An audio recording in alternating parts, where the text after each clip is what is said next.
In the name of the Father, and the Son, and of the Holy Spirit. Today we'll be talking about a subject which is respect for our clergy. This is a tradition that comes to us from the Old and New Testament. In the Old Testament, people kissed the hands of their father out of respect, and of the rabbis as chosen people of God. In the New Testament, people kissed the hands of the disciples and the priests because they carried the power of the Holy Spirit through their priesthood from the day of their ordination.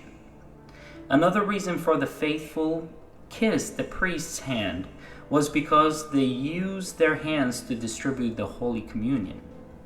That is why by kissing the hands of the clergy, we show our respect to the Holy Spirit, which is carried by the clergy.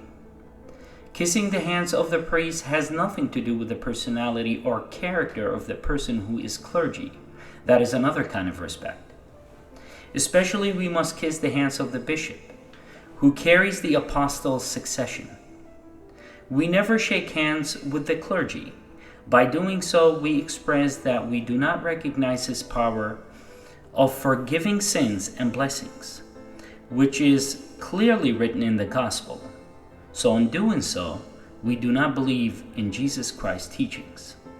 The shaking of the hands belongs in the secular world, not in the ecclesiastical world, for they are entrusted with the administration of things which are in heaven, and having received an authority from God, which has not even been given to the angels or archangels. Has it not been said to them, "Whatsoever ye shall bind on earth shall be bound in heaven, and whatsoever ye shall loose on earth shall be loosened in heaven"? Matthew chapter 18, line 18.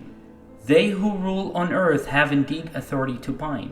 This binding lays hold on the souls and penetrates the heavens. And what praise due here below God ratifies above, and the Master confirms the sentence of his servants. For indeed, what is it but all manner of heavenly authority which he has given them when he says, "Whose sins ye remit, they are remitted, and whose sin ye retain, they are retained." John chapter 20, line 23. What authority could be greater than that? The Father hath committed all judgment to the Son, as it's written in John chapter 5, line 22. Therefore, I see it as all it is put into the hands of these men by the Son. We, as members of the Assyrian Church of the East, respect and love our clergy, knowing that the clergy are servants of God and man, devoting their entire earthly life for the salvation of their flock. First, the priest is addressed as Father, or Rabbi, or Kasha, by all, for he is the spiritual father of his flock. He is their teacher, confessor, sanctifier, and healer. There are people that belong to Christian denomination that do not call their clergy father. But let us consider the words of St. Paul as he says, "For if you were to have countless tutors in Christ, yet you would not have many fathers, for in Jesus Christ I became your father through the gospel." 1 Corinthians chapter 4, line 15. When we also read the gospel according to St. Luke, we find the rich man calling up to Abraham in heaven with Lazarus in his bosoms and addressing him as Father Abraham. See Luke chapter 16 from line 20 through 31.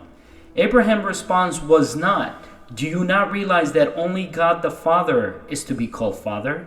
Rather, he replied, "Son, remember."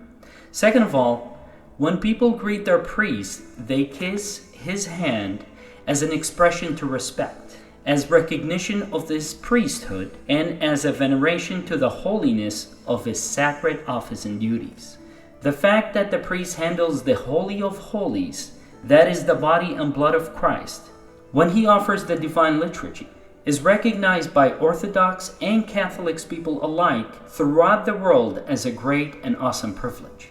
The hand that touches and offers to us the body and blood of Christ, the hands that baptize and anoints us with the Holy Chrism, the hands that absolve us in the sacrament of penance, and the hands that bless our wedlocks in the sacraments of the holy matrimony and anoints our bodies with the healing oils of the sacraments, the hands that sprinkles upon us the holy water of sanctification, the hands that blesses us alive and dead. These hands are the instrument of salvation. For this reason our fathers and their fathers and the one before them through the centuries have kissed the hands of the priest when they greeted him either in church when he distributed the qurbana, or outside the church whenever they met him. We close these remarks with the words of St. Paul as he says, "Remember your leaders, those who speak to you the words of God. Consider the outcome of their life and imitate their faith. Jesus Christ is the same yesterday and today and forever. Do not be led away by the diverse and strange teachings. Obey your leaders and submit to them, for they are keeping watch over your souls as men who will have to give an account. Let them do this joyfully and not sadly, for that would be of no advantage to you." Hebrew chapter 13, 7 through 9, and line 13 and line 17. Go with the grace of God, and may God bless you every day toward repentance, meaning in changing the way you think and changing your ways. God bless us all with his mercy. Amen.